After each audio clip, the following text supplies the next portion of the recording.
Welcome. Oh, What's happening, lads? All right? Happy Thursday. Harry. Happy All good? Thursday. Happy Thursday. All good. The sun's shining. Everyone's good. Dr. Von Hoot's in the chat already. Back down Dixon's joined us already. Chris Bell's there. Yuko Demand treats. It's going to be a good Thursday. I've got a good feeling about tonight. I mean, like we've had the comments. Evening all. Howdy. We've had someone from the Killer Comic Show. Good evening, one and all. The sun is shining. Thomas been bench pressing buses. Peter's looking as sexy as ever, and Charlie's flooded the garden. What a Thursday! It's going to be a good Thursday. Sorry, I got distracted then. That was the last little bit when you was like, Pete's look sexy here. He's like, very slow. There's a David Hasselhoff like pose to the camera. That was very, yeah. I can't be Now then, boys. Good evening, Chris. Good evening, Yuko Demands. Good evening, Connie. How you doing, darling? We've got Dead Man, and we've got one and only fast as anything, in and out like a flash. We've got Sonic's Comics. Finally got home then, Pete. Yeah, you did. Bastards, honestly. 6 days. 6 days he's been missing. Load of shite. Trains, I hate them. Was it good though, Pete? No, it was dog shit, mate. Really? Yeah. It was a work course, and it was as hot as you can imagine. So yeah, it was all right, but the travel, it was nice sitting. Dare I say it? My wife's not watching. Nice sitting in the pub on a night time, just on me Todd reading comics. So that was kind of. We've put together. Andy has been working hard on like these automation Excel sheets and stuff like that. So we're streamlining the show. So basically, it's quite therapeutic putting in all the details into the spreadsheets to then formulate the stuff for the slides for the show and stuff like that. So massive shout out to Andy. He's got a sinus infection, so he's got his head over a bowl of Vicks and he's sniffing in various stuff to try and clear his sinus. No, she don't. I don't think she does. Don't tell his wife. Vicks doesn't rain. No. No, she doesn't. But it's been a good week, and I'm very excited to review the comics that we got chosen last week. It was surprising. It was very, very good. So, but before that, obviously, as we always do, we start the show as we mean to go on. Put your boxing gloves on, boys, because we're holding no punches tonight. Let's do it. Let's do it.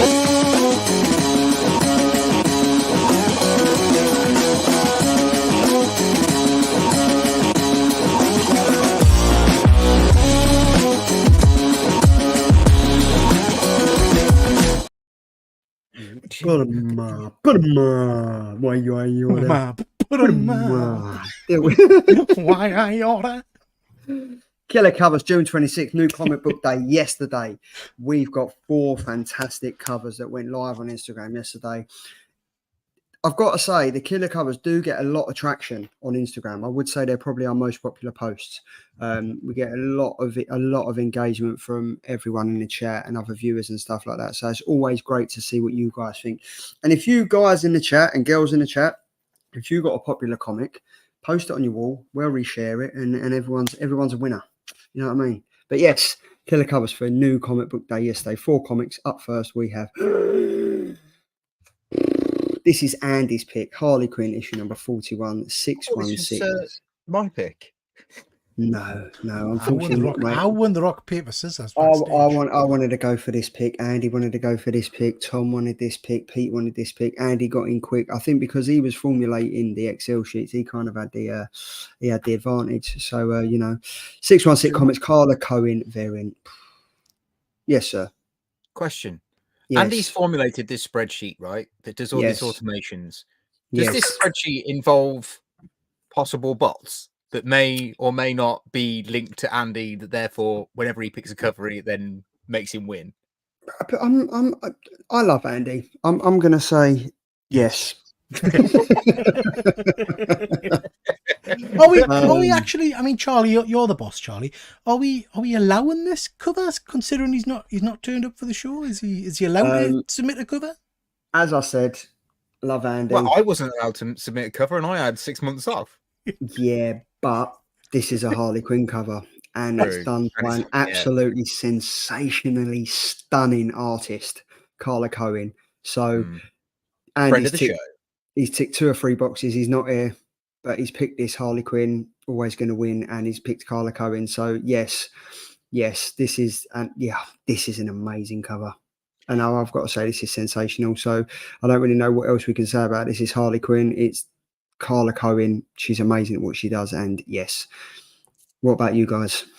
Do you know what? I've spent the last couple of days looking this picture, thinking, how can I tear this apart on the show to bring Andy down a peg or two? And I couldn't find. We're gonna wipe it clean. Yeah. I literally couldn't find any problems with it at all. It's an amazing cover. It really is stunning. I love the flash of red. I think it really sets it off. I think it's beautiful. It's really, really well done. Well played, Andy and Carla Cohen. And I think because, like Carla Cohen, obviously when she was on the show last year, and when she posts stuff on Facebook and Instagram and stuff, you see how much time and effort goes into this. It's incredible. So yeah, that's all I've got to say on this. Peter? I love it. Much like you, Tom, I would love to be able to be a miserable old git and pick fault with this, but it's just, it's great. It's like, it is literally like a piece of art. Do you know what I mean? You would have that hung up in a gallery somewhere. I think the splashes of colour, as Tom said, on the nose and the lips and everything. What's happening? Her eyes follow you. Oh. Yeah, they do. It's that weird one, isn't it? It's pretty cool. Yeah, that's wicked. Car's clever and cheap. Oh yeah, she's amazing. So yes, stunning. This is pretty decent. And Chris Bell has said, "I'm sure I've made it clear by now. I don't like these girl headshots, but I've got to give credit here. It's a great one. Yeah, I think it's very, very good." Up next, we've got Action Force, the greatest heroes of them. No. Action Force. Yeah, no, I've got that in my head. This isn't my so listen, so you mentioned that Andy's pulled out this spreadsheet, which is fantastic. The only downside to it is if you're not quick off the mark, all the good covers go. So I have to be honest, I struggled a little this week. Really? But then I came across this one, and I think this is pretty damn good. I think this is striking. You can clearly see that it's Snake Eyes. I'm loving the splatter on his visor there. I just think it's very, very, very sexy. I think it's cool. I think it's pretty cool. Is it going to win? Absolutely not. No, but it's a pretty cool cover. No, do you know what? I've just got a message from James from Slab Crusaders. We'll have some news in a minute once I've just sorted that out for the show. But I quite like this. Like, I'm not a massive G.I. Joe fan, but I'm starting to get into it now with the likes of Transformers, and then you've got Deathstroke, and it's all kind of coming in. I just don't know where a jumping on point would be for this. Yeah. It's 307 issues.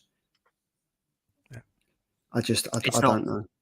I wouldn't worry about the 307 issues, mate. You've got 5, I think, since Image took over, and they've done quite a good job of retelling the first 300 issues. So you'd be all right if you wanted to get into it. Yeah. I don't know. I actually quite like it, though. I mean, would it be better if the visor was in a foil? Maybe. Ooh, that would be sexy. Yeah, definitely. I agree. That would be cool. I've never heard of Scott Godlewski, though. No, don't think I have either. Yeah, my only gripe, I suppose, with this it's quite a cool use of negative space.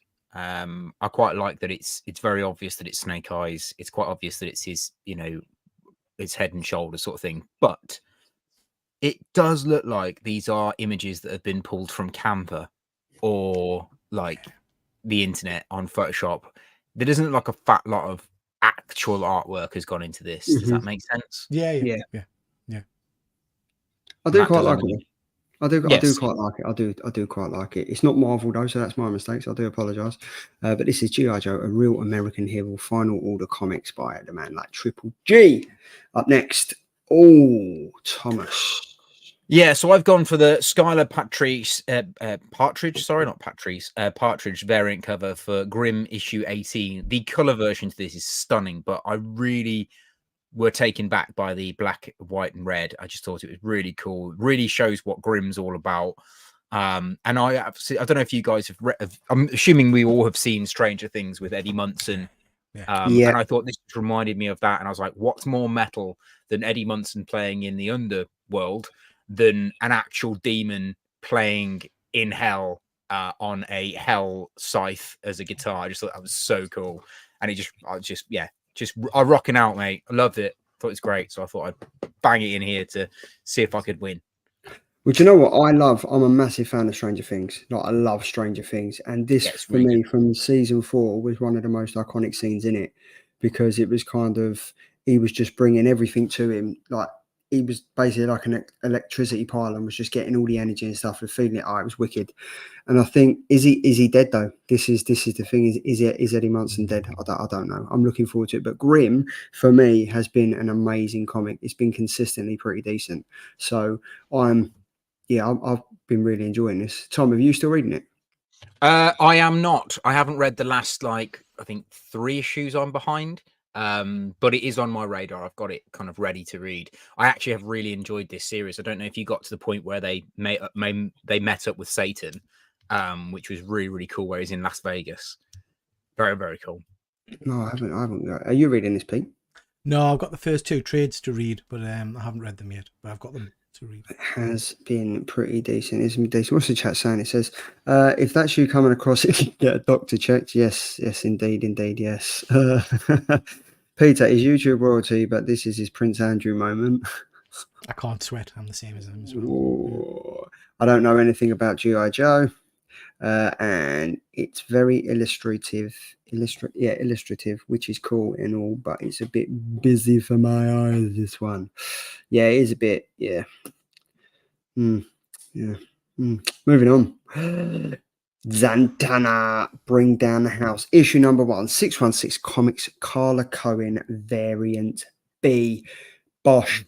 I am massively looking forward to reading this comic, and the fact that Carla Cohen has done a sensation, another fantastic cover for this. It's literally hands down win-win for me. So I'm looking forward to reading this. Looking forward to trying to pick this up from 616 Comics. Don't think I'm going to be able to, but yes, this is just gorgeous, man. So I thought I'd go for that. What about you guys? Yeah, I like this as well. Yeah, I do like this a lot. I don't know if it's as good as the Harley Quinn, though. That's the most annoying thing. I really wanted to be like, this is so much better than Andy's, but yeah. I like it, though. I think it's definitely well up there as one of Carla's best pieces of work. I love the blur on the cards. And I'm pretty sure if you go on her Instagram, you can see her actually doing this. That's not an effect. She's actually done that. Right. Which is pretty cool. I love the flecks of purple on the wand as well. I think I just think it's very cool. It is very cool. No, I do like it. I think it's wicked, and I think it's going to be a good book. I think it's going to be a good book as well. To be fair, I actually do think it's going to be a pretty decent book to read. So, yes, mate. Filthy bastards. Right, so that's purple on the tip. That's all the covers. So we've got this one, that one, and that one. We also, I'm going to literally just link it now, so that the poll is over on in the chat now, so you can just place your votes for the winner of this. But we've also just been contacted from James at Slabbed Crusaders, who has given us a comment to do a giveaway tonight. So the giveaway is going to be #slabbed. Just #slabbed, and the comic up for the win is going to be, let's have a look. So it's going to be this one. Can everyone see that? Ooh. So it's going to be Spider-Man introducing Spider-Boy. This is Spider-Man 7. It's the Ramos secret variant, and it is the first appearance of Spider-Boy. So all you have to do to be, so all you have to do to be in the chance of winning this is just #slabbed in the chat, and then at the end of the show we'll do the giveaway, and one of you lucky people will win this, and James will ship it straight from Slab Crusader, so you know it's going to be packed up and look absolutely amazing when it arrives. Nice. There we go. So why not have a little giveaway? Massive thanks to James for that one. So nice one. So just #slabbed SLABBED. Put it in the chat, and then we will do a giveaway at the end of the show. So 4 covers, been fantastic. Then we move on to the shit covers of the week. My eyes. June 26th, which was obviously New Comic Book Day yesterday. So up first is Peter. Yeah, I want to know what's wrong with this. Do you know what? I did it for us, Tom. I like that. Do you know what? There's nothing intrinsically wrong with the art on this. I would argue what first, I guess, this is a story about cats. And does that shout cat? I didn't know. But I think for me, it's more just that I'm now bored bloody rigid of these horror movie variants. Do you know what I mean? I'm just kind of bored of them, I think. It's not bad art, to be fair. It's just, I look at it and I kind of go, ugh, another one. I haven't. Have you still been reading this? I've read this issue. Yeah. I literally switched off at issue number 1. Yeah. It's not the best, I have to say. I was talking to Fuzzy about this today. How dare you, sir? How dare you? I was talking to Fuzzy about this today, saying Stray Dogs, I genuinely cared about all of the characters in it. In this series, I literally couldn't give a rat's ass. I don't care if I don't know who anybody is in it. They all look the same. So I'm not bothered about it. It's just not hitting emotionally, this one.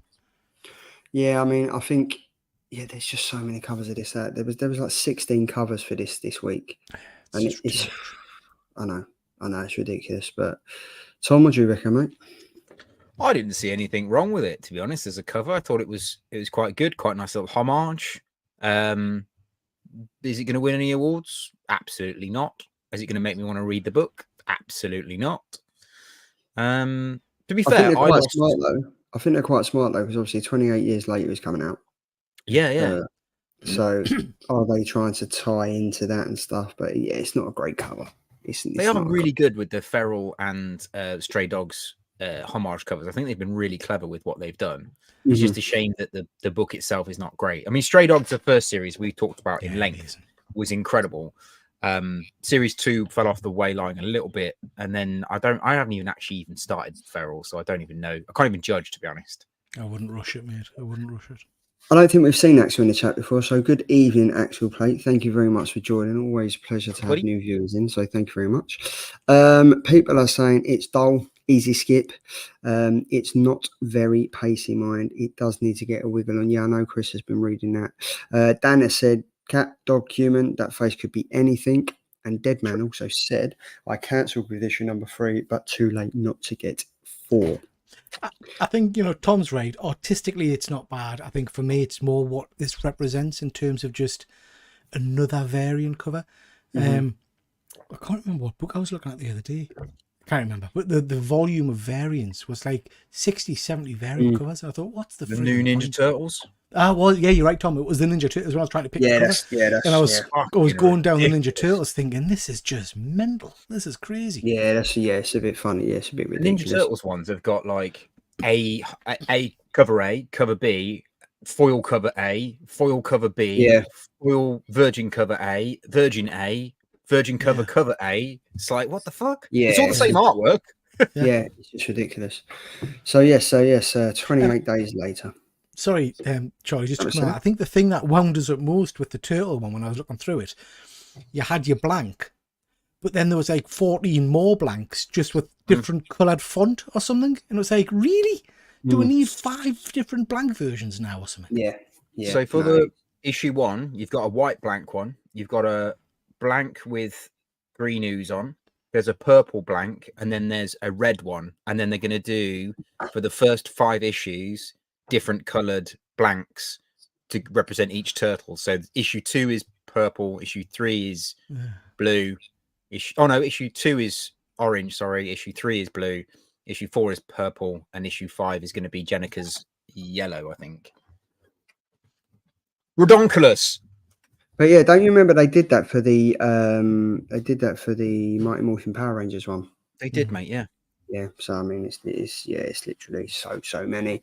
So then we've got, oh Jesus, Tom. Yeah, so I saw this and I was like, I have no idea what's going on. This is far too much going on in one picture for me. Also, who kind of checked this before it went on to the out there for the public? This is horrible. This is absolutely horrible.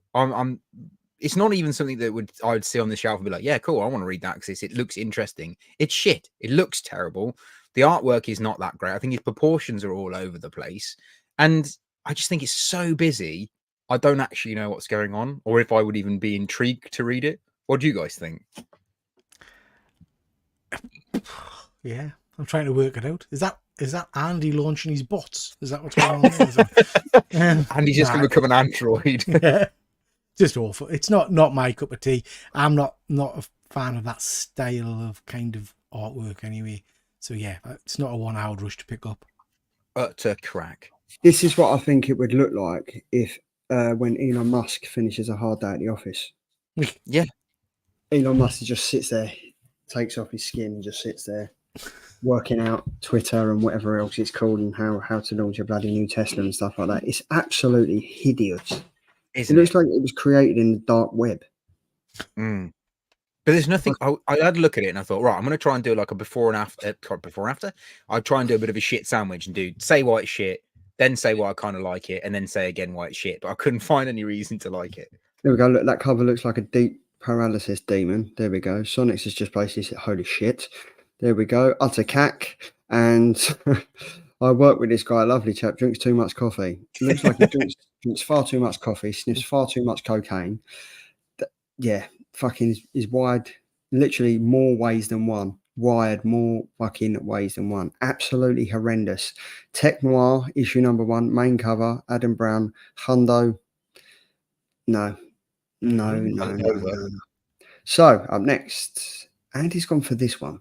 Andy's gone for Superman 15, cover B, Stefan Sejic, card stock variant.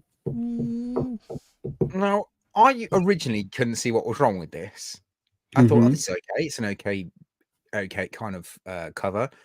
It's his face. Yeah. That's what Andy's pointing out, is how terrible that face has been drawn. I mean, he looks like he's just had a happy ending and he's on his way up to.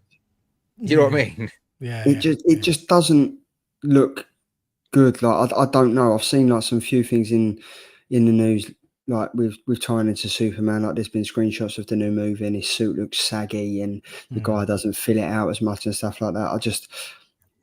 I don't know. I think that kind of pissed me off about the Superman. I was like, oh yeah, okay. And then look at this, and I'm just like, wait, he looks like he's so happy. Like it just, no, I don't know. I think it's just shit. I don't really like it at all. I can't see what there is to like about this cover. Like it's Superman. Like what? No, I wouldn't pick it up if I see this. And Stefan Sejic does some fantastic work. Like if you think like when he done the Harleen, like the artwork in that, and then he's gone from that to this, it's kind of like, okay, fair enough. You crack on. It looks. No, I'm not up for it. Not at all. Not at all. And I think people are saying on here, look, what's going on here? He looks upside down. His hands are broken. It makes no sense. There we go. Exactly. 100%. It's in his face. Looks swollen low. There we go. Yeah, it's not right. Not great. Not great. So I can see where Andy's coming from for that one. Pete, what do you reckon, mate? So, I'm a Superman fan. I don't mind the overall cover apart from the face. I think if it had a different face, different head, it would be an okay cover. Not a one I would rush out to buy, but I think it looks all right. But I'm trying to think what I could politely say about the face. But I'm looking at the eyes and the funny mouth and stuff. It doesn't look like the Superman I'm used to seeing. Do you know what I just suddenly thought about the Google Pixel advert? We took a load of pictures of Superman and then seen if it like swap his head around to look a little bit better. Yeah, it doesn't. It doesn't look great. It doesn't strike me as a comic I'd like to go and pick up. And the whole thing about comic covers is that you're like, I'm interested in it. Not for me. So good pick there, Andy. And then I've gone for drawing. So this is basically shit. This is cover C by Simon Bisley and Kevin Eastman variant. This is horrendous. I literally think this is utter shit. This is me and Simon at the bar. Last thought bubble. This is, anyone else like this? Because I think it's absolutely abysmal. Like we spoke a couple of weeks ago, like Kevin Eastman, obviously the creator of Teenage Mutant Ninja Turtles, done some fantastic work, done some good art on that like that. Is his artwork still relevant? Can he still get away with doing the stuff that he did 20 or 30 years ago? I don't think so. I really, really don't. I think this is shit. Like, I wouldn't pick this up. And from Image as well, you kind of think, Image, they're going to be pumping out some good stuff. I would not be picking this up. The only reason I'd pick this up is to look at it and see what the pages are like inside. I would have no interest in reading it. Anyone else? I don't. No, it's awful. So- Just awful. No, I go don't on, understand go what on, the mate. background is either. What's going on with the background? Is that Mm. is that representative of what's in the book or something? It's just, I don't know. No, I think we've talked before about Kevin Eastman. Simon Bisley, I think I normally quite like his work from memory. This doesn't excite me in the slightest, so no, I wouldn't be picking this up. There we go. Look, so Dan has just said, hard to believe that this is the same guy who did Harleen. Yeah. That's exactly it, isn't it? Yeah. Axel has said the thumbs are in the wrong way on the Superman cover. Yeah, they are, because they'd be facing. I can't work that out. Von Hooter said, okay, that's hot shot. There we go. I'm thinking he's talking about this one. I'm not a fan of Eastman outside of TMNT. I don't think a lot of people are. I really don't think a lot of people are. Like, they're kind of used to his work and they're used to seeing that in the Turtles, but not in this. And then Chris has said, my first thought was it looks like Eastman only works well in busy back and white format for me. I think I agree with you, mate. I absolutely think I agree with you. Just one quick, if anyone hasn't typed #slabbed yet, make sure you whack it in the chat and you will be in the chance of a giveaway that we will announce at the end of the show. While if we're just working at the moment, let's just head over to the YouTube. We've got at the moment, Pete, me and you are tied in third. In second position. Tom, you're last with 5%, and Andy is running away with it at the moment with 48% of the votes. So that's it. So yeah, it could be a good one. But we've had shit covers, we've had good covers, we've had good intros, we've had flooded gardens, we've had bench pressing of buses, we've had Peter looking all sexy YouTube royalty at the bottom now. Now it's time to get into the good shit. Good shit. This is week 25 review. The 4 comics went up on YouTube last week for the community vote. The 2 that run away with it, 49% of the vote was Ultimate Spider-Man. No, 42% of the vote was Ultimate Spider-Man issue number 6, and 39% of the vote, 38% of the vote, whatever, was Uncle Scrooge and the Infinity Dime. 2 fantastic covers. Really, really looking forward to reading these. Up first, we have Uncle Scrooge and the Infinity Dime, issue number 1, written by Jason Aaron plus various other writers. And then we have Alessandro Pistachovic on the art. I don't know if that's his name, but I'm going to go with it. There was 17 covers out this week. We've gone 4. We've got the main cover, which is by the one and only Daniel Warren Johnson. No, it's not. Is it? No, that's no way. No way. Totally forgot to change that. We've got the Scotty Young Web Store Virgin variant. We've got the 1 in 10 Gabrielle Delotto variant. And then we have the 1 in 50 J. Scott Campbell variant cover. Who wants to take this away? Because I've got quite a lot to say about it. So do you want to go? I can go. So was there 4 or 5 different stories in this? I think it was 4 different stories in this comic. I absolutely loved every single one of them. I found this comic a really, really enjoyable. I kind of grew up with Disney, Mickey Mouse, Daffy Duck, Goofy, the lot, everything. I absolutely loved this comic from start to finish. It could have been the worst story in the world, but I would have still paid attention to it because I literally sat down. The colours burst out the page. It was characters I absolutely loved growing up as a kid. The whole nostalgia hit me straight, hit me like a bloody whirlwind. I absolutely loved it. I remember picking up these comics and reading them as a kid, like the old Disney comics. I absolutely loved it. I thought the stories were okay. Love Uncle Scrooge. Love Daffy. Love Donald Duck and everything like that. I love the 3 little kids. It was just wicked. Absolute nostalgia. And for me, the best page and the best bit of the comics was the end panels where it went back to the old school Donald Duck comics. That for me is what I grew up with. Exactly that. The panels, the colours, the narrative. I just really, really loved this. I enjoyed it more than I actually thought I was going to, because I was like, look, Marvel's just on another cash cow here. They've got Uncle Scrooge. What they're going to do with it. I thoroughly, thoroughly enjoyed it, and I can't wait for issue number 2 to come out. I loved it. Absolutely loved it. What did you guys think? So I would probably agree, actually. I thought it was a very enjoyable, almost like a Sunday afternoon comic book. Exactly what you would want from a comic book. Not too in-depth, not too kind of, not much thought to have to put into it. It was very easy to follow.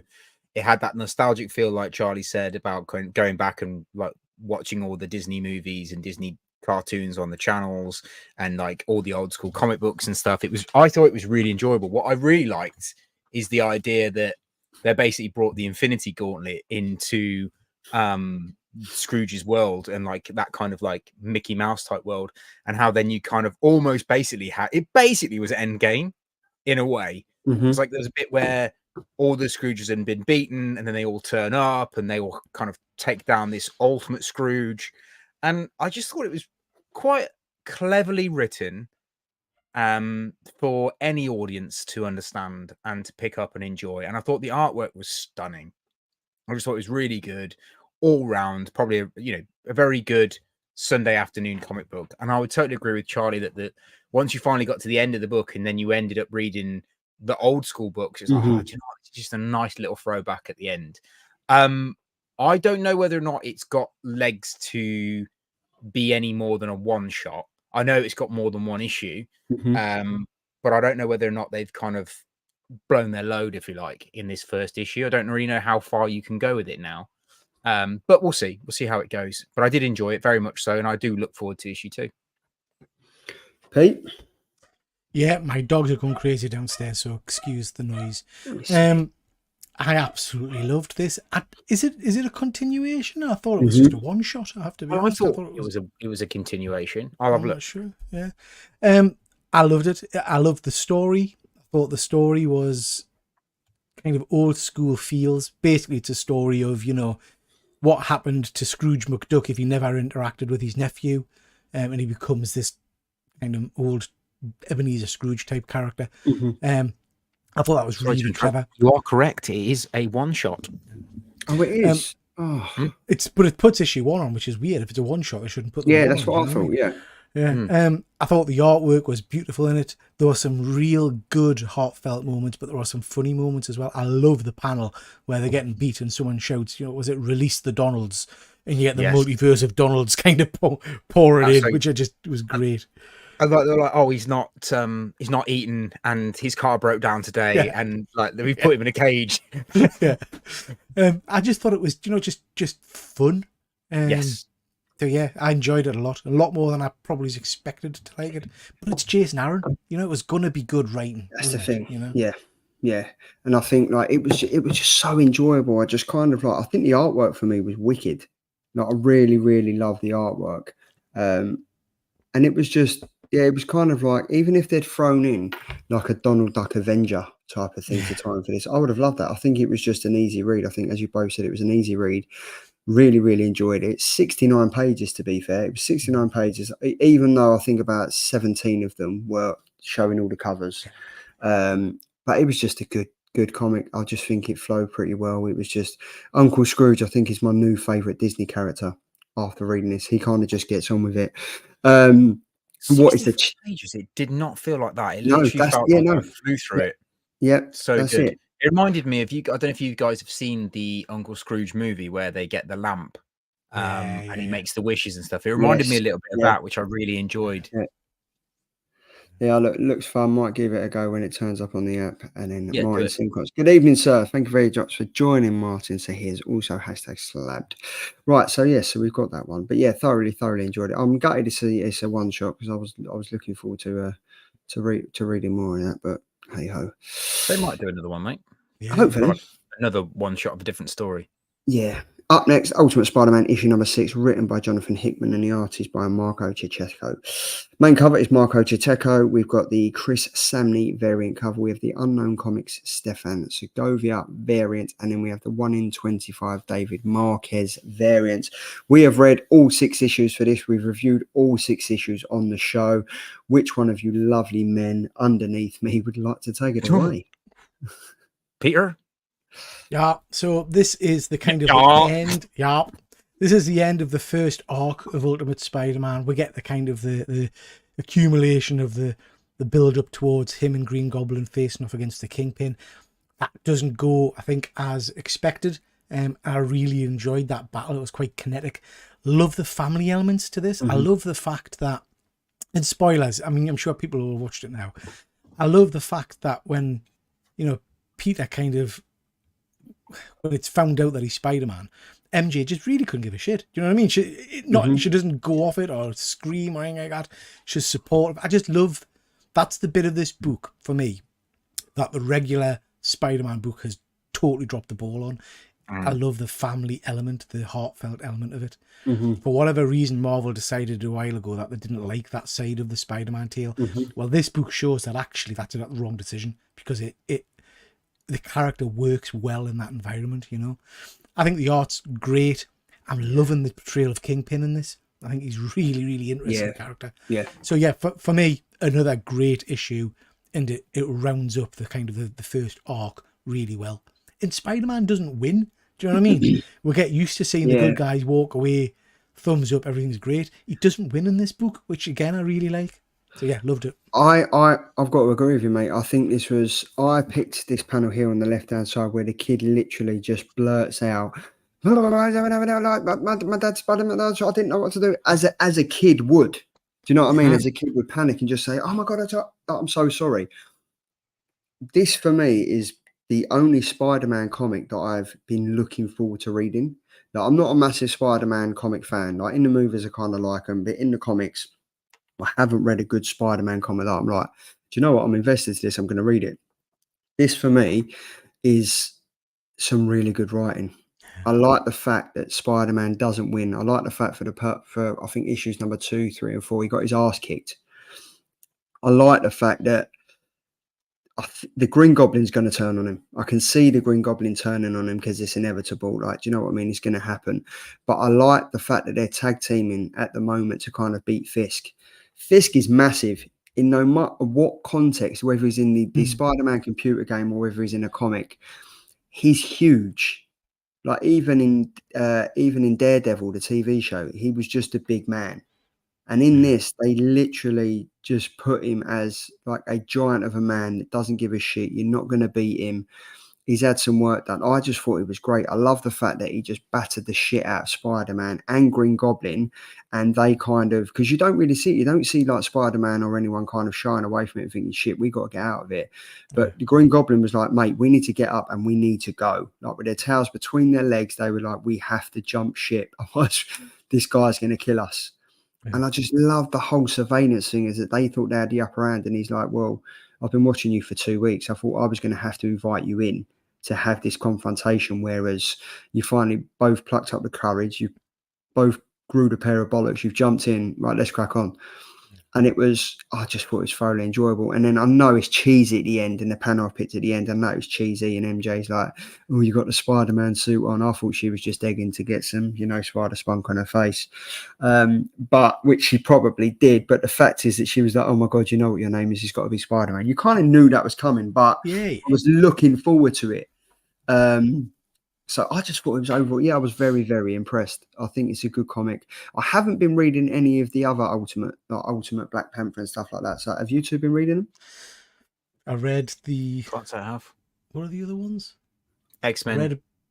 Avengers. I read the first couple of issues of X-Men. Couldn't cope with that at all. I read a little bit of Black Panther. Couldn't be chewed with that either.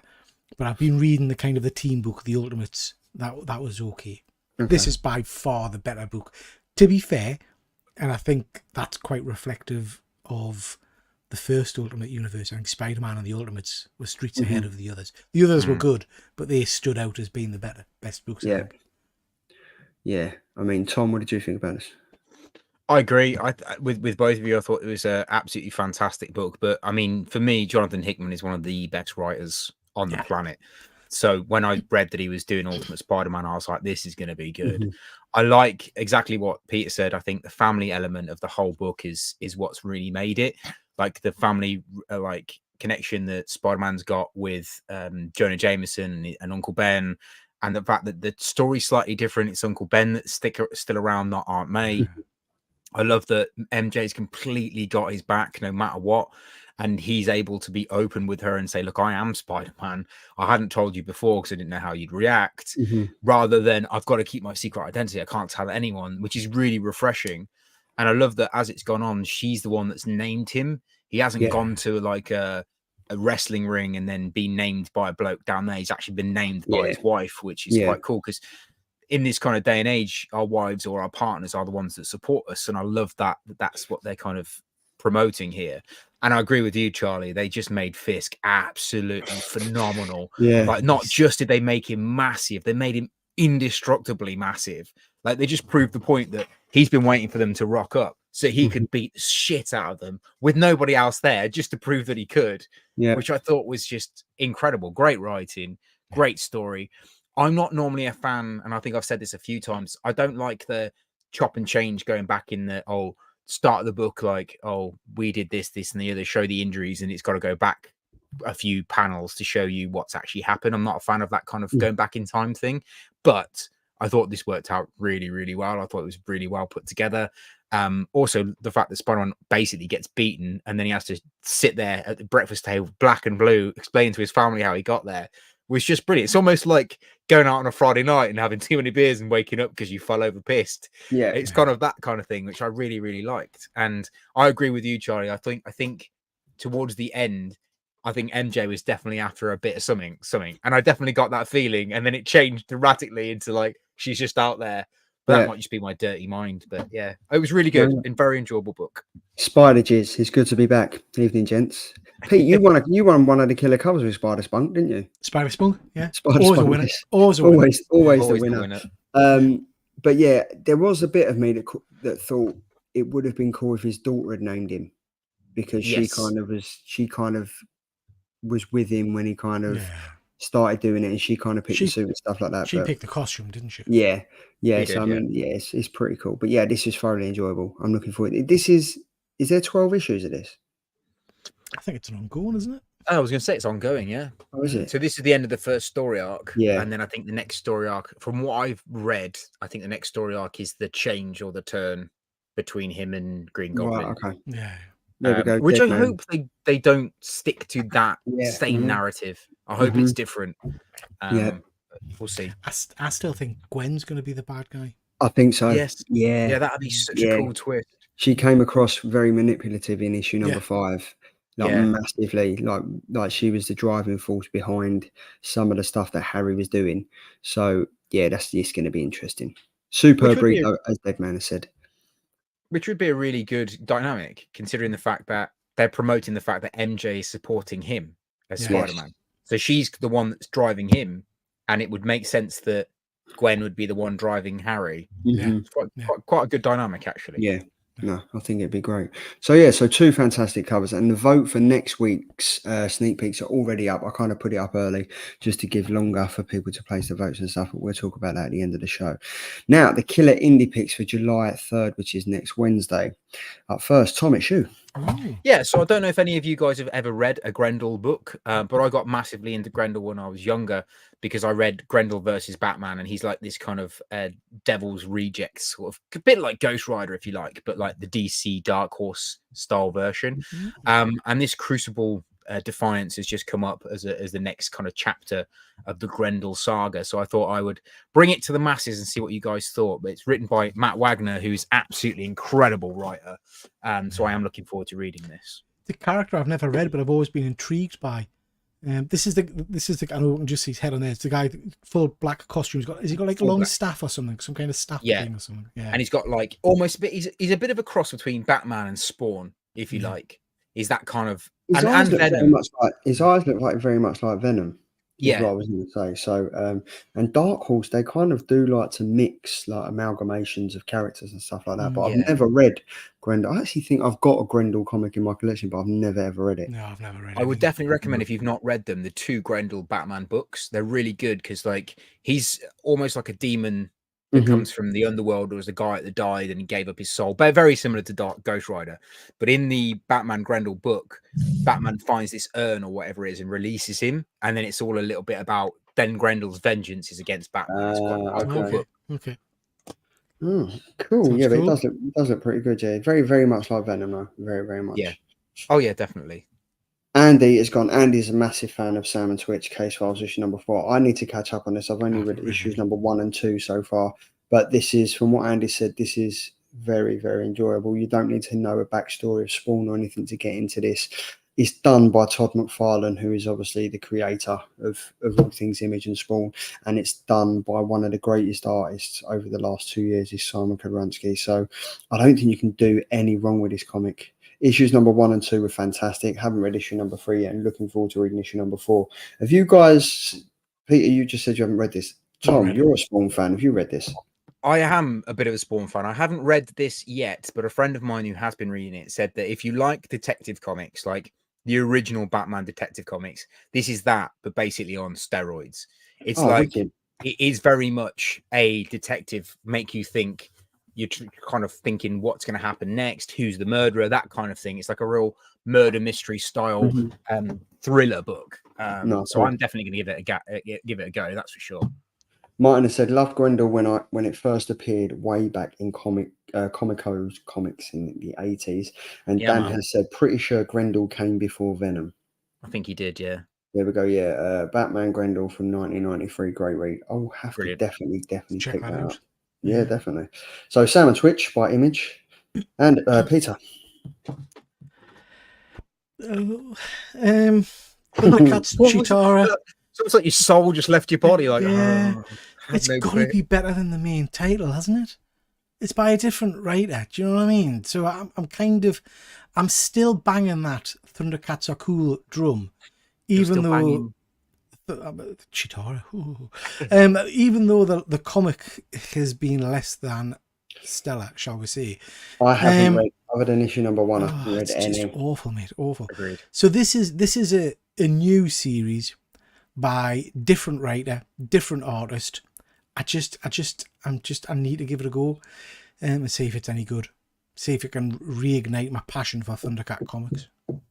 Am I right in thinking that Dominica Carbone did a lot of DC books recently?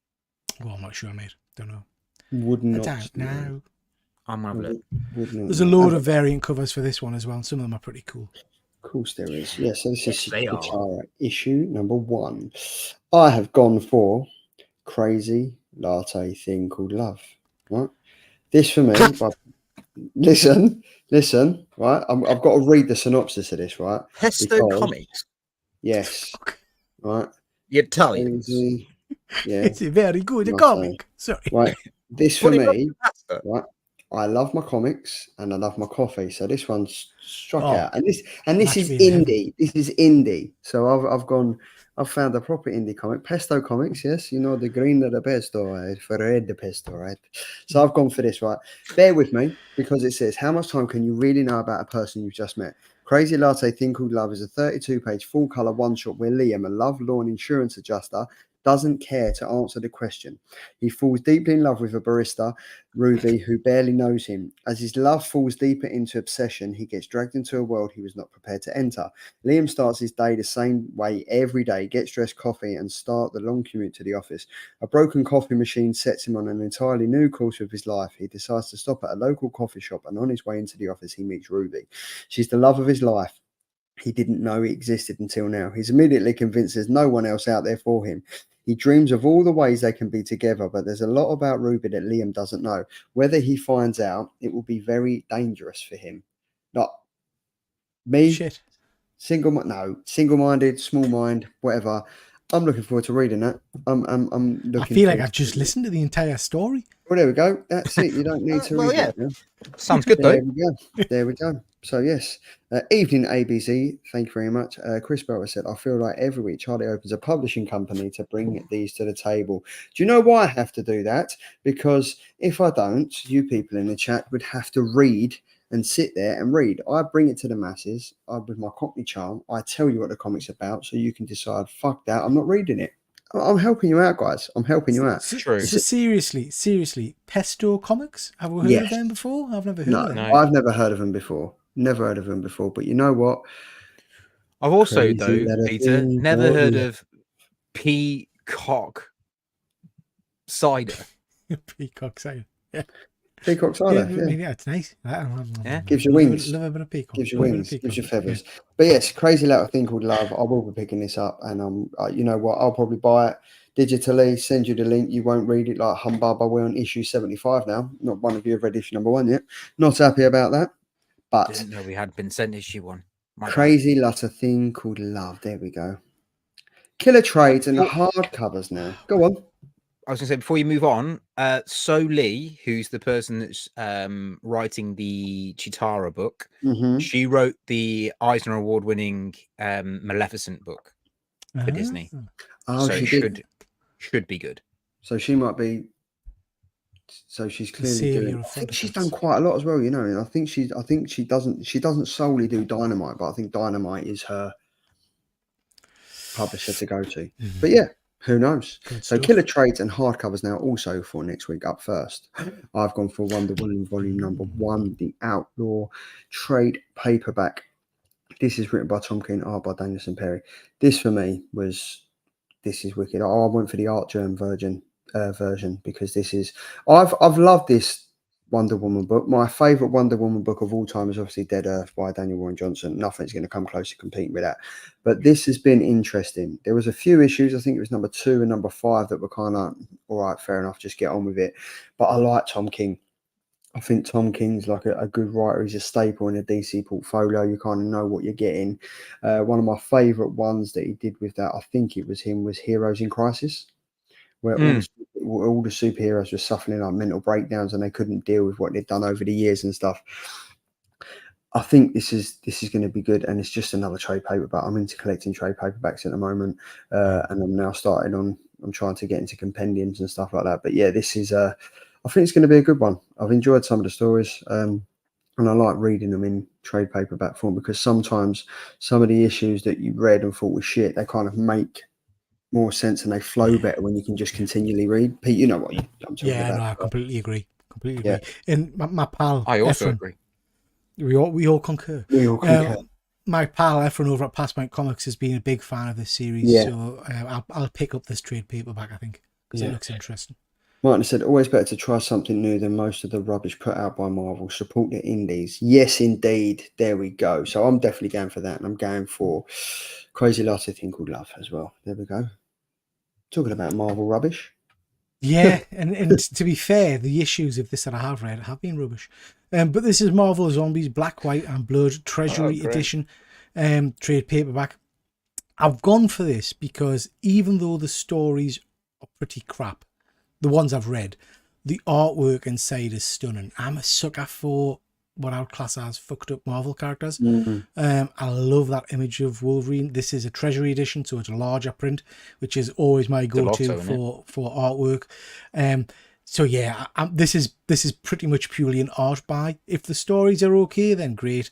But yeah, I'm picking this one up just because I love the cover work, and I'm sure the artwork inside will be just as good. Do you know what? I love the research that the guys in the chat do, the people in the chat. Thank you so much for helping us out. According to Google, Pesto Comics is one-man band company that started in March 2023. That is a Kickstarter book. That's wicked. Right, do you know what I mean? Pesto Comics, why not? Add some flavour to your comics. The one man is Charlie, isn't it? Shh. Don't say nothing. That's what I was just about to put. Don't say nothing. So yes, Marvel Zombies, the original run in, I think it was wicked. It was awesome. Then they kind of redid it and it weren't all that. Then they've done it again in Black, White and Blood. I mean, come on, how many times can you regurgitate your stuff? It was good. Ryan Brown done some fantastic covers for it a few years ago. Awesome. Loved it. Am I going to read this? I don't know. Like, I'll let Pete pick it up. I'll let Pete read it and let me know what it's like before I pick it up. I'll just be looking at the pretty pictures. Being really honest, this isn't purely an art book, really. Yeah, cool. But yeah, and then Tom, you've gone for interesting. Yeah, so I've gone for Far Sector. Far Sector came out quite a while back. It's by N.K. Jemisin, and it is actually one of the better DC Green Lantern books.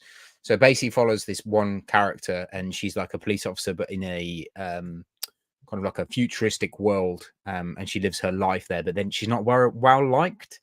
But it's a really good read. It's one of those kind of Green Lantern books you could read that isn't got anything to do with Green Lantern. Now, Far Sector ever got into Green Lantern.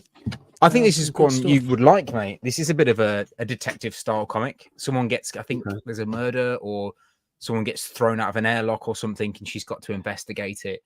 And she like with her ring, she uses like you remember Minority Report where they can run back. Yeah. Yeah. Oh, She okay. kind of does that with the ring. Like she gets everything in the scene, and then she kind of rewinds time and sees Cool. what's happened and who's kind of done stuff.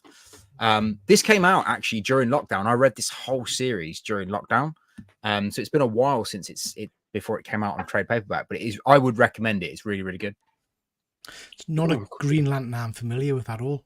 I mean, I'm a big fan of the Jeff Jones Green Lantern run. Oh, nice. But I've not read any of this. This is good. No, so yeah. Right, yeah. Do you know what? I might, after like you've just said that, I might have to check that out. That sounds pretty interesting. Like the whole Minority Report thing was pretty cool. And N.K. Jemisin, has she written anything else for Marvel, DC, or I've never heard I think of she's before. done a few things for DC since this. Okay. I don't know about Marvel. She did originally come from Image, I believe. Okay. But I don't know off the top of my head what she wrote. And Jamal Campbell does some fantastic art as well, so I guess that's kind of a jumping on point. Yes. And then Andy has gone for Teenage Mutant Ninja Turtles, The Ultimate Visual History. This is revised and expanded edition. This is the hardcover. This is written by Andrew Farago, and the art is by Kevin Eastman and Peter Laird. Peter Laird. This looks great. I think they're really, really. I've never heard of Inside Comics. I've never ever heard of them. I don't know if this is kind of. I thought this would have been like IDW or someone like that. But they seem to be really, really pushing Turtles at the moment. I think it's because obviously Jason Aaron is jumping on, and I think there's a lot of push behind Jason Aaron to succeed. So I think what they're doing, they're kind of like, well, strike while the iron's hot. Everyone's going to be jumping on to TMNT because of Jason Aaron. So there's going to be a lot of fanboys like, oh, if Jason's writing it, then I'm just going to jump into it and pretend I know everything about Turtles. I think they're being pretty shrewd with the fact that they're literally pushing out everything now. I mean, because I think you had the Last Ronin that was on, that was pushing that loads and loads and loads. They're now pushing this. They're pushing other visual art books and stuff like that. But would you guys be picking this up? Probably not, no. Not for me. I don't know that I'm a big enough fan of the Turtles. I love Turtles in terms of the movie and the cartoons. Yeah. And I have read a few of the comics. But I think I should be a fan of the Turtles, but I don't know that I am a big enough fan of the Turtles, if that makes sense. So yeah, I probably wouldn't get this. Tom, what about you? You're a Turtles fan. I am a Turtles fan, but I'm just not blown away by the idea of this, to be perfectly honest. Yeah, I don't know, like the Ultimate Visual History. I don't think it's going to be a comic book per se. Is this like an American version of it? Who's that company that does all the kind of the visual history of DC or DC covers through the ages? Is it DK Books or something? Yeah, DK. I've got one somewhere. Look at that. Sorry to interrupt, Tom. 300,000 copies ordered for the new. That's insane. Absolutely. So don't pay through the arse for 100, 1 in 100. No. Yeah. Same amount as Transformers are sold up till now, including reprints. That's fucking madness, man. I like TMNT, but that isn't for me. No, not at all.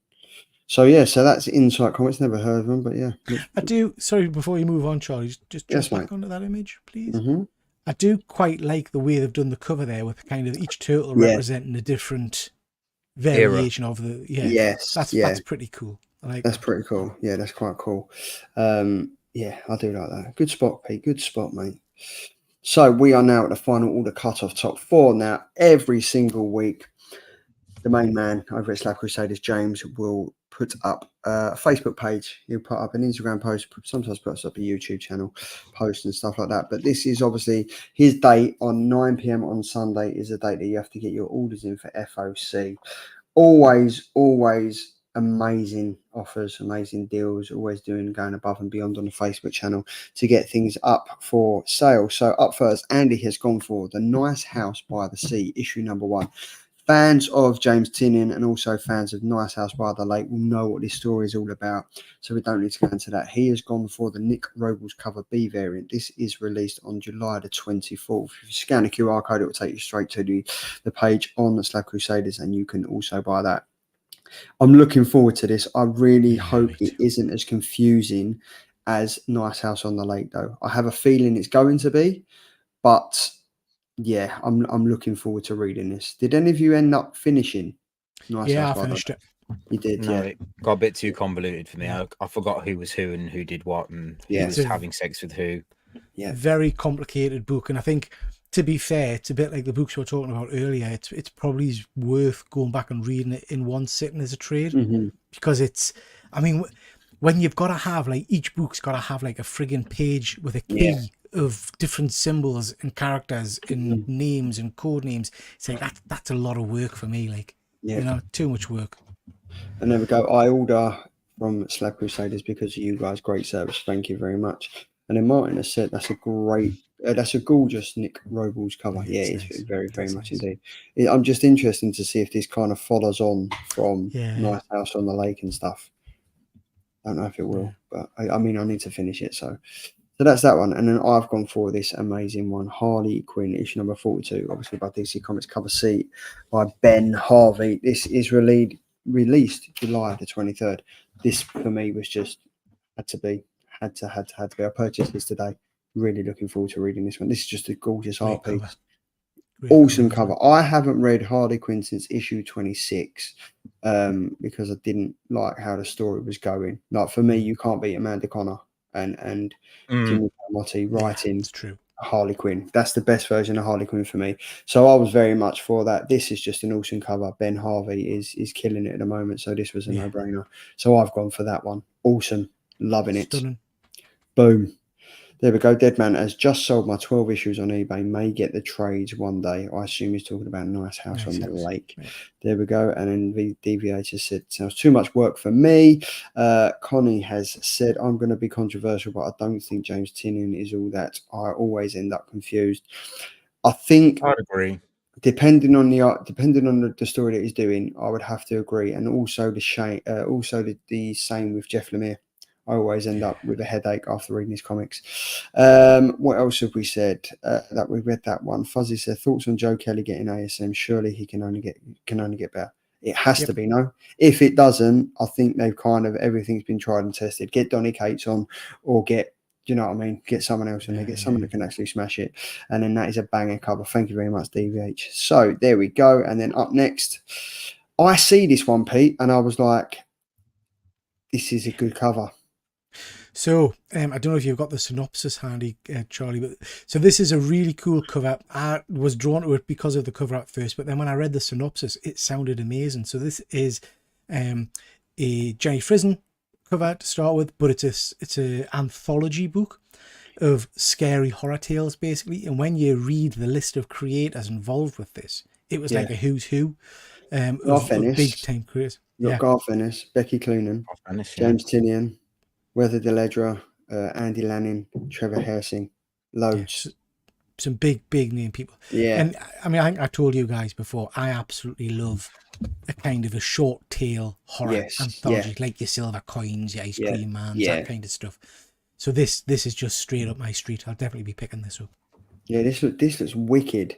It says horror fans rejoicing Cadaverous delights because Hello Darkness is a brand new monthly anthology series featuring what Boom Studios is known for, the best in modern horror, fantasy and mystery, not to mention the darkest stories yet from an all-star cast of creators. Like these, there's some seriously, there's some good people on this. Brian Azzarello, mate, there's some wicked, definitely looking to pick. 100%, and even the cover is very smart. Like Jenny Frison's done this, and there's only one human hand, which is obviously hers. So yeah, I'm looking forward to reading this. Tom, do you reckon you'll get behind this and give this a read? I reckon I'd give it a go. Why not? My eyes are now open to these kind of books. There we go. Look, this has got great reviews. Chris, well done for shouting that out, mate. Sorry about that. Ordered that myself. I do like an anthology book. There we go. And DVH has also said, love a bit of Frison horror, you say. Smoke me a kipper. I'm in. Bish, bash, bosh. Frison has 3 or 4 great covers that same week. Yeah, she does. Girls pumping them out. Right. So, and then we've got this one. Yeah, so I've gone for Dark Knights of Steel, All Winter issue 1. I've just gone for the main cover, but I want to read this because it's by Jay Kristoff, and it's this whole idea of like Deathstroke being back in the Viking style age during the winter and having to fight his way around. So I just kind of like the idea, and obviously I'm into my North mythology, so I am really interested in seeing this. And this cover just completely blew me away, and I was like, I just want to get on this now. I want to read this definitely. So Yeah, there's a follow on, Tom, because obviously this is an Elseworld, and I know they've been doing kind of sequels to them. I'm sure I remember Dark Knights of Steel. yes. Dark Knights of Steel, yeah. So this is the same series in the same kind of universe, except for this is like in the Norse side of things rather than, I think the original one was all like based in England sort of thing, like Knights and Round Table sort of thing. Yeah. Whereas this is more your Vikings in the winter, in the snow, fighting bears. Yeah, this looks weird. Like, I'm all for this. I'm currently watching House of Dragon season 2. Nice. And this is Pete. Have you watched it? I've not seen the second episode yet. I've seen the first episode. But this is episode 1 ended on that was kind of horrific. So yeah, issue 2 was good. It carried on, but yeah, it was definitely looking forward to this. Mark said, what has Mark said? He has said, was Dark Knights of Steel worth reading? I actually quite liked it. I thought he kind of turned it on his head with like Superman and Batman and stuff. But yeah, it was just convoluted. It was okay. Good versus evil as it always is. Not the best written. No. It's Tom King in it. Yeah, I'm interested to see the book of novel writers moving into comics like Jay Kristoff. Indeed, looking forward to that. So, yes, so that is that. Now, Slab Crusaders over on Facebook. He's got this beauty of a thing. What if Donald Duck became Wolverine? There's some fantastic covers out there. You'll notice a Scotty Young one in the middle. I purchased that today. Could not pick that up. But the deal for this over on Facebook is pretty small, but it is if you head over and you're a member of the Facebook chat, you can kind of get the exclusive group claim post 9.8 option added. This is the FOC this week. Plan to do this week's potentially for more than one comic each week. Might do a vote each week for the rest of what people want. Basically, the comic is what if Donald Duck became Wolverine? You've got 5 issues there. You've got issue number 1. You've got a Peach Momoko variant. You've got a Phil Noto variant, Ron Lim, and a Scotty Young variant cover. The Scotty Young, not 100% confirmed, but 99.9 chance that it is. So if you read everything on the chat, you'll find out about this. The planet is basically Forbidden Planet is selling them for £3.30. Slab Crusaders friends and family price is £3.10. So basically, you go over, you claim the comic that you want, and you pay instantly over PayPal, friends and family, and then this is kind of sorted. For a 9.8 at 40 quid, I think it's a no-brainer. There's constant, like James is constantly pushing out deals for everyone in the chat, everyone in the exclusive group and stuff like that. You can't fault it. And even if you pick up a raw comic, the likelihood of it being a 9.8 grading, if you wanted to send it off yourself, are extremely high. Because I know you two guys, when you buy your comics from James at Slab Crusaders, there's the quality of the delivery is wicked. So absolutely. I mean, if anyone is interested in that and you're not a member of the Facebook group, head over there because you'll be likely to see deals and everything like that. So yeah, head over there. Say the Killer Comic Show sent you. But yes, definitely. And then there we go. Look, amazing. I'm definitely getting that, Scotty. Yeah, it's wicked. It does look pretty awesome. So that is it. It's for this one here. Head over, read that, have a look, pick up what you want. Always a good deal. Now we've got the Killer Comic Show sneak peek for next week. 4 covers already gone live on the community tab on Facebook. I have gone for Rook Exodus issue number 3. Loving issue number 1. Loved issue number 2. This is just going to follow on. Looking forward to reading this. Actually, I have read it. It's fucking decent. Loving that. Red Coat is also decent as well. So Image Comics kicking it up with the Ghost Machine. So I've gone for that. Andy has gone for Zatanna, Bring Down the House, issue number 1. I'm halfway through reading this as well. I started it last night, and yeah, it's very good. I think Marika Tamaki wrote a Harley Quinn novel type of book that I've got in my collection, which was wicked as well. So as soon as I knew she was kind of doing it, I was all in. Plus I also picked the cover for my cover of the week. So yeah, so that should be a good read. Pete, you've gone for Chicken Man. Chicken wing. I just, you know what? Nostalgia. I want to give it a go. And the cover's amazing. You guys dissed the cover, but look at the colours on it. So yeah, I just want to have a go at it, see what it's like. Yeah, go for it. Gotcha, man. Chicken wing. And then Tom, what have you gone Chicken wings. I've gone for Void Rivals, issue 10. Great. Void Rivals has kicked the fuck off. So I am looking forward to reading this. I just want everyone else to read it because it's awesome.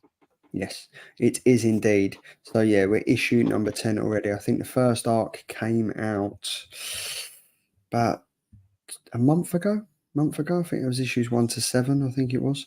Yep. But yeah, looking forward to this. Yeah, Battle of the Planets. Yes, there we Yep, go. that's the Yes, one. it's getting That's good. what it was originally called. Yeah. Yes, there we go. And then Avoid Rivals. Oh, interesting. So there we have that. Then we've got the Killer Covers scoreboard. Right, so I'm going to end the poll now. Let's have a look. Right, yeah, we've had 50 votes. We've had 50 votes. Right, we've had 50 votes. Right, in last place is me with 15%. In third place is Tom with 21%. In second place, it's Peter with 28%. And in first place, it is Andy with 34% of the votes. I'm not sure where these 50 votes are coming in. We've never, ever had 50 people watching the show. So I'm not sure. I think we have to seriously go back to the drawing board and look how this voting goes, because It's funny though. There's a fault in the system. And do you know who I'm blaming for this? Andy? No. I'm going to blame this guy. Yeah, he's screwing about, isn't he? I'm blaming him. Blame that guy too. There we go. Look, I was robbed. Thank you very much. But it's part and parcel of living in Croydon, Fuzz. So it's all good. But yes. So that is that's the Killer Covers winning scoreboard. So yes, Andy. There we go. Very, very well done, sir. Well done. I hope you get over your sinus. What did your cover come, Charlie? Last. That can't be right. I don't know how yours came second, Peter. Well, no, I completely agree, mate. That can't be. There's some fishiness about here, I have to say. There's some fishiness. It's all right. Fishiness. It's the taking part that counts, isn't it? So, anyway, let's move over to some housekeeping. So, Instagram at Geeky Guy Comics. I'm getting back into it now. I've set up some posts. I've set up some buffers. So I'm going to get in a post out. They're going to be going out on a Friday, probably a Monday and a Wednesday. I've found my love for doing it again. I'm enjoying it. So yes, we'll be posting on that, and I'll also be posting on Twitter as well. So Geeky Guy Comics on that one. Peter. Sorry, I'm just laughing at Fuzzy's comment. Yes, well, no, not that one. Oh, that one. No, not that one. Not That's that one good as well, but that's the one. how rude. Yes, I'm over mine wasn't the G.I. Joe, right? Can I just comment the second place G.I. Joe, Tom? Yeah, I'm over on Instagram, over at Triple J Comics. I've got all my usual YouTube shite coming out. Friday night, so tomorrow night, 9 o'clock, we're live over on One Good Scare with our fortnightly news show. We've just recorded a really cool interview with the chap who wrote Wishmaster and Hellraiser, so that'll be coming out soon as well. Nice. We can find Andy over on Instagram, perpetual.comics, and in twitter.com, perpetualcomics. Always putting out stuff. He's got some really good stuff, like highlighting the comics on the show and highlighting his collection and his pickups and stuff like that. So make sure you follow him if you're not already. And then Mr. Thomas. Yeah, you can find me on Not Quite Mint. I will be doing some stuff in the future in a couple of weeks' time. So I'm moving house, so I'm going to start showing off my collection. And then if you want any fitness tips or anything, you can find my PT page on Tom Malin PT. Feel free to reach out if you need anything at all. I am an open book. And then boom, selector, you can head over to the Killer Comic Show on Twitter and into, well, I don't know, the X, what they calling it now, the X, Twitter X, excitement, whatever you want to call it, but you can find us over there. But before we go, have any of you guys got any pickups? I've got nothing. I've been too busy flooding the garden. I do. I've got a couple. What you got, Peter? Go for it. Oh, you sounded. What you got, Peter? Peter, What you got, Peter? What you got? So these are nothing particularly exciting, but you know, we've been talking about Slabbed Crusader, so I got my stack recently. The interesting thing with Slab Crusader, I don't know if you guys find this, is I completely forget what I've ordered. So Yeah. it's like your own little mystery box that comes through the door. So I can't remember ordering half of these, but anyway, I'll pick these up. So we've got Feral number one. Nice. I quite like that cover. That's sexy. Batman, Dark Age. Nice. Ish. Another Feral number one. I like No. that cover. I like that cover. An X-Men 97 number That's one. wicked cover, yeah. I like that cover. That's a pretty cool. Another Thundercats Oh. number one action figure variant. 2 copies of this bugger because Tigra's my favourite character. Mhm. With his mustache. And then I got Django Fett number one. Why? Why not? Yeah. The only other thing I've picked up, and I picked this up for Thought Bubble just to try and get a sexy sketch, is I spotted this shiny The Boys blank cover, gold nice. foil blank. Nice. So I might send this off to get Alex Cormack to do as a screwed up Homelander or something like that. Yeah. So yeah, so just picked up another blank. That'd be cool. That'd be cool. Nice. Is that all? That's it. Oh, you cheeky monkey, you. Cheeky monkey. Who used to say that again? Cheeky You are girls. the cheeky girl. You are. You are the cheeky boys. Yeah. We are the cheeky girls. Yes, I've got some bits. I've got some bizzos. So I got a nice little collection sent to me. Some old school UK comics. And I got the Transformers movie That looks wicked, as an old school adaptation. This is awesome. I love the kind of old school artwork in me this. too. Yeah. So blocky, quite So, I mean, crap in old school, places. man. But it's just wicked. Yeah. It's Also, amazing. the story's really, I mean, it basically is the movie in a comic book form, but Yeah. it's pretty cool. And then the same guy sent me a load of like UK Transformer issues. So I got issue 25, sorry. Nice. That's a So nice shockwave. It is. Have you ever read these UK books? Yeah.